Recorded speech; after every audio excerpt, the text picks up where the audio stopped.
Kita jawab pertanyaan. Seringkali teman yang berbeda agama mengucapkan selamat ketika Idul Fitri. Bagaimana sikap kita untuk membalas hal seperti ini agar tidak dicap sebagai kelompok yang sempit dan fanatik buta? Sampaikan ke dia, brother, kau saudaraku satu bangsa dan setanah air. Aku tidak bisa mengucapkan selamat Natal karena bagi kami Nabi Isa itu bukan Tuhan, dia adalah Nabi utusan Allah. Dan bagi kami dia tidak lahir tanggal 25 Desember. Kuharap kau tidak tersinggung dengan ini. Kalaupun kau tersinggung, ya nggak apa-apa.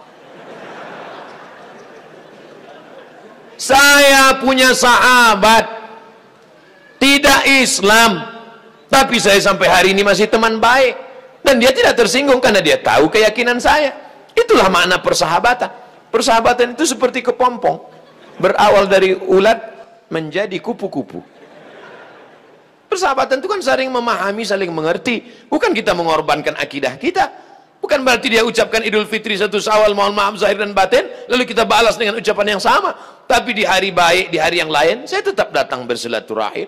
Saya tetap datang berkunjung ke rumahnya. Dia beri saya minuman kaleng. Dia tahu dalam akidah saya makan bekas makanan yang tidak halal tidak boleh. Dia kasih saya kuih kotak, dia kasih saya minuman kaleng. Kami saling menjaga sampai hari ini. Bukan berarti saya tidak punya kawan beda agama. Semoga Ustadz selalu sehat, amin. Diberkahi, amin. Dirahmati, amin. Mohon motivasi, insya Allah.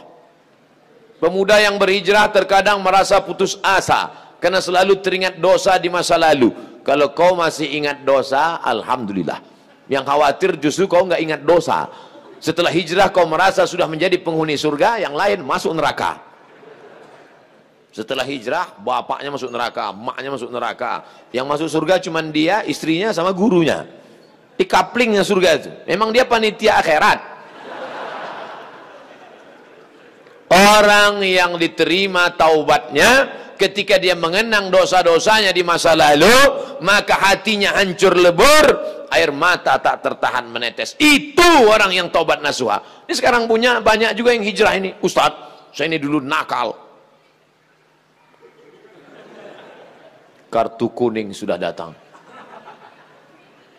Banyak juga saya ketemu orang yang sudah hijrah taubat. Apa kata dia? Ustadz, saya ini semua minuman sudah saya minum, semua perempuan sudah saya rasa, dari Afrika sampai Eropa. Ente taubat apa bangga? Dosa kok bangga?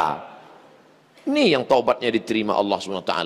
Rasa takut kepada Allah. Apa tujuan puasa 30 hari? Ya ayyuhalladzina amanu kutiba alaikumusyamu kama kutiba alal ladzina min qablikum la'allakum takut. Wahai engkau saudaraku, engkau sudah punya rasa takut dalam hati. Dengan bekal takut inilah engkau akan masuk ke dalam surga Allah Subhanahu wa taala. Ada orang minta jasadnya dibakar, abunya di laut dihanyutkan. Kenapa? Karena dia takut. Sebelum zaman Nabi Muhammad SAW, karena dia takut kepada Allah. Kata Allah SWT, karena dia takut kepada aku, masukkan dia ke dalam surga aku. Makanya di antara doa, Allahumma qasim lana min khasyatika ma tahulu bainana wa baina ma'asik. Tanamkan rasa takut ke dalam hati kami, sehingga dengan rasa takut itu kami tidak jadi melakukan perbuatan dosa. Pak Ustadz, tadi saya ke mall, terus tiba-tiba datang cewek ngasih nomor, dia ngajak saya jalan, terus tiba-tiba datang rasa takut saya, Pak Ustadz. Akhirnya saya nggak jadi jalan. Takut sama siapa? Sama suaminya.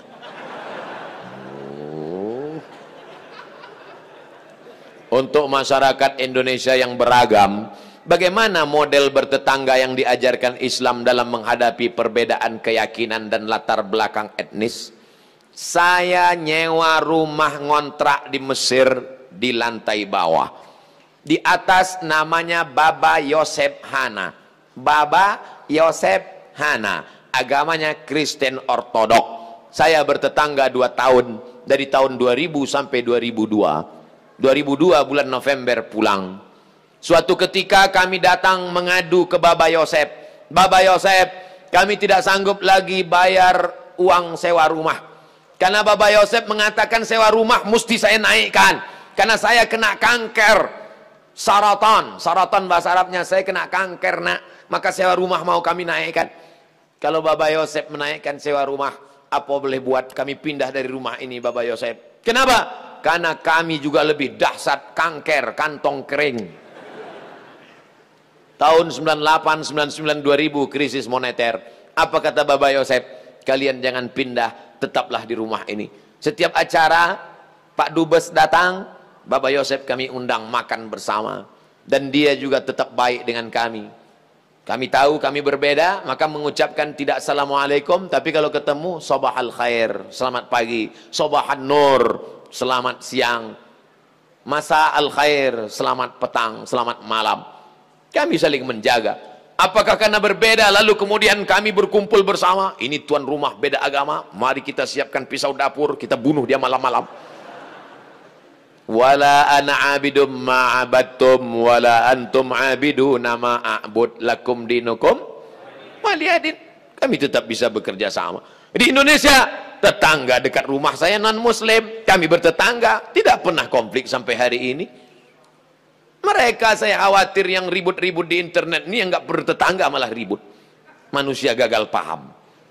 Kalau ada orang gagal paham, kita kasih paham, insya Allah dia paham. Yang jadi masalah ini, ada orang-orang yang cari makannya dari gagal paham. Kalau nggak gagal paham, nggak makan. Bahaya ini manusia. Mesti dibina. Kalau tidak bisa dibina, dibinasakan. Ustadz, ibu saya meninggal seminggu yang lalu. Ibu saya meninggal hari Jumat ini 11 Rajab setahun yang lalu. Sampai hari ini belum hilang sakitnya. Apalagi kalau seminggu yang lalu. Saya mohon doanya agar ibu saya ditempatkan di tempat terbaik di sisi Allah. Nanti di akhir majelis, bukan hanya ibu engkau saudaraku, ibu kita semua. Dulu, makin berjalan hari itu makin lama dia makin berkurang. Di antara yang menenangkan hati ini adalah banyak-banyak berkirim doa. Habis setiap solat, Allah maghfirlaha warhamha wa'afiha wa'afu anha. Kalau kau sanggup baca sekhatam Quran, bacakan sekhatam. Tak sanggup sekhatam, baca Yasin. Tak sanggup Yasin, baca Fatihah. Fatihah tak juga sanggup, parah kali. Habis itu pula kalau kau ada duit gaji sedekah, belikan beras 10 kilo, sarden, ikan, kumpul, masukkan ke kresek, serahkan ke anak yatim. Sebutkan, ni anak yatim tolong doakan almarhumah ibu saya. Di mana dulu tempat dia solat, kau buka sajadah solat kau di situ, menenangkan hati. Wasta'inu bis sabri wassalah. Mintalah tolong kepada Allah dengan sabar dan solat. Saya tahu, man lam yadhuq lam ya'rif man lam yadhuq. Orang yang tak meninggal ibunya tak dapat dia merasakan bagaimana sakitnya kehilangan. Oleh sebab itu maka yang masih ada ibunya pulang dari sini, kau belikan makanan kesukaannya, datang ke rumahnya, cium tangannya, suapkan makanan, peluk dia, cium keningnya, senangkan hatinya. Hanya itu yang dapat membuat kau bahagia. Kalau kau ingin rezekimu seperti rezeki raja-raja, perlakukan ayah ibumu seperti raja. Insya Allah semua kesulitan hidupmu akan diberikan Allah kelapangan, insya Allah. Amin ya rabbal alamin. Sebelumnya mohon maaf Ustadz, pertanyaan ini keluar dari materi hari ini.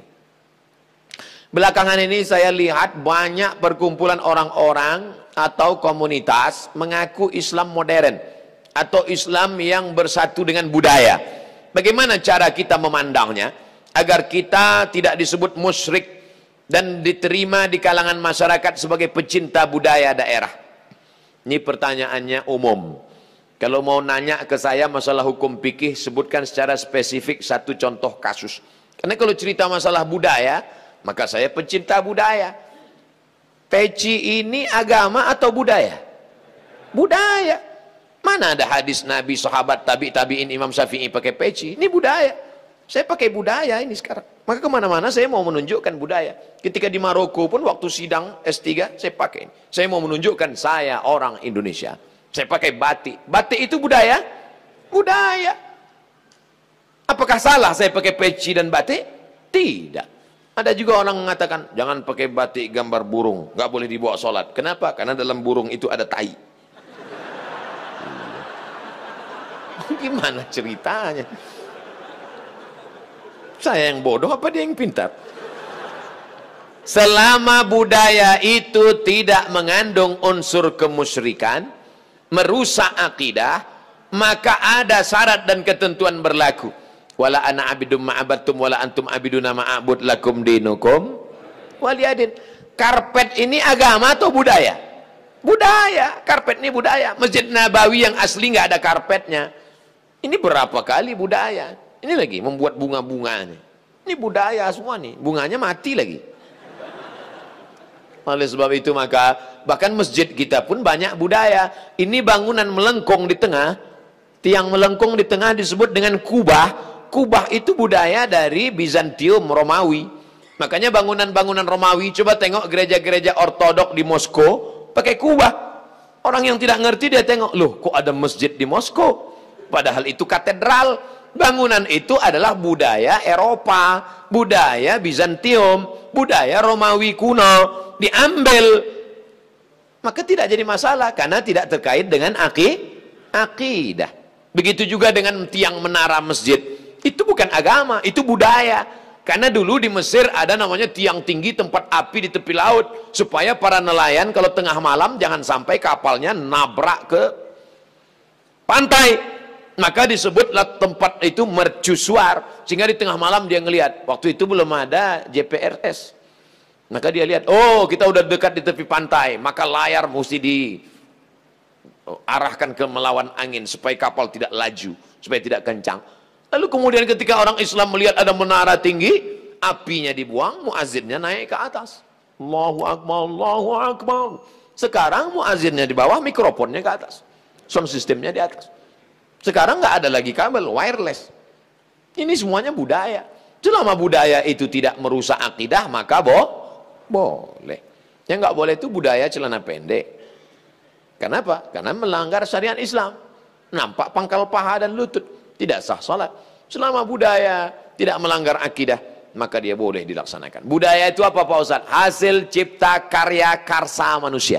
Yang tidak ada wahyu di dalamnya. Pak Ustadz, saya mau tanya kenapa hati saya selalu gelisah? Padahal saya sudah perbanyak istighfar. Tolong masukannya. Semoga Pak Ustadz selalu dilindungi Allah Subhanahu wa Ta'ala. Di mana letak gelisah itu? Di dada sebelah kiri. Nama tempatnya jantung. Tapi ada yang bilang hati Pak Ustadz. Kombinasikan aja dua. Jantung hatiku. Berdegup dan berdetak di sebelah kiri. Coba rasakan. Bagi yang tak merasakan, lapor ke panitia. Kain kapan sudah siap? Makanya kadang kita bangun tidur, nggak ada angin, nggak ada hujan, risau, suntuk di dalam. Tapi begitu kita ambil wudhu, sholat, terasa dia seperti kopi yang habis diaduk, tiba-tiba bening. Ala bidzikrillahi tatmainnul qulub. Dengan banyak berzikir mengingat Allah, maka hati akan menjadi tenang. Ya muqallibal qulub, wahai engkau yang membolak-balikkan hati, tsabbit qalbi, kokohkan hatiku, ala dinik wa ala ta'atik. Apakah materi bisa menenangkan hati? Tidak. Materi hanya bisa menenangkan materi. Materi lambung. Lambung hanya bisa ditenangkan dengan materi. Apa dia? Nasi uduk, ayam penyet, ayam pop, ayam mati. Tapi non materi hanya bisa ditenangkan dengan agama. Makanya orang-orang ateis yang tidak beragama, hidupnya sempit, kata Allah ka'annama yas'adu fis sama, seperti terbang. Kita kalau naik pesawat, terbang, take off, itu dada terasa sempit. Begitulah orang yang tidak berserah diri kepada Allah, sempit. Akhirnya mereka mencari ketenangan kemana? Sabu-sabu, pil anjing gila, sakau, penjara, kalau ketangkap BNN, mati. Angka bunuh diri terbesar di dunia bukan di Republik Indonesia, bukan di Asia, tapi justru di Eropa dan Amerika, karena mereka meninggalkan agama. Stres, depresi, mobil mewah tapi nggak bisa tidur malam, jam 2 malam stres, depresi. Makan obat tidur, tidur, bangun tidur, stres lagi, bangun tidur, tidur, mati. Sementara kita tenang. Begitu datang ke masjid, duduk, ngelihat muka ustadz, tertidur. Panitia penutup, bangun. Fabi ayyi ala'i rabbikuma tukadziban. Nikmat tidur apalagi yang kau dustakan? Orang barat setengah mati makan pil tidur supaya bisa tidur. Nama penyakitnya insomnia. Orang kita baru ngelihat. Berikut ini mari kita dengarkan tausiah. Demikianlah tausiah ini saya sampaikan. Kurang apa lagi? Maka kalau ada teman di sebelah tidur, biarkan. Dia sedang mensyukuri nikmat Allah Subhanahu wa Ta'ala. Jadi Pak Ustadz jawabannya, perbanyak zikir. Siapa yang bersolawat 1 kali 1 hari 1000 kali, maka sebelum mati dia melihat tempatnya dalam surga. Siapa yang meriwayatkan itu? Ditulis oleh Syekh Ali Jum'ah, Mufti Mesir. Diriwayatkannya dari beberapa riwayat kitab-kitab sahih. Alhamdulillahi Rabbil Alamin, Ar-Rahmanir Rahim, Maliki Yaumiddin, Iyyaka na'budu wa iyyaka nasta'in, Ihdinas siratal mustaqim, siratal ladzina an'amta 'alaihim ghairil maghdubi 'alaihim waladdallin. Amin. Allahumma ansur ikhwanana al-mustad'afina fi Palestin.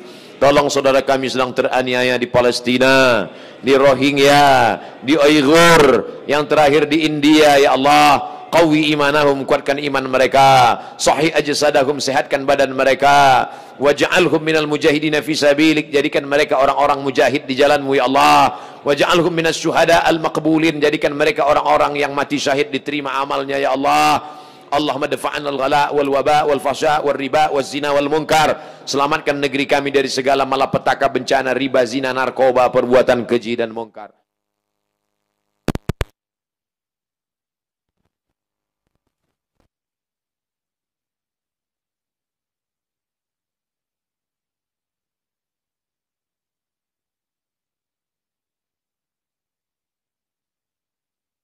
Majlis ini pulang dalam keadaan diamputkan silap salah dosanya.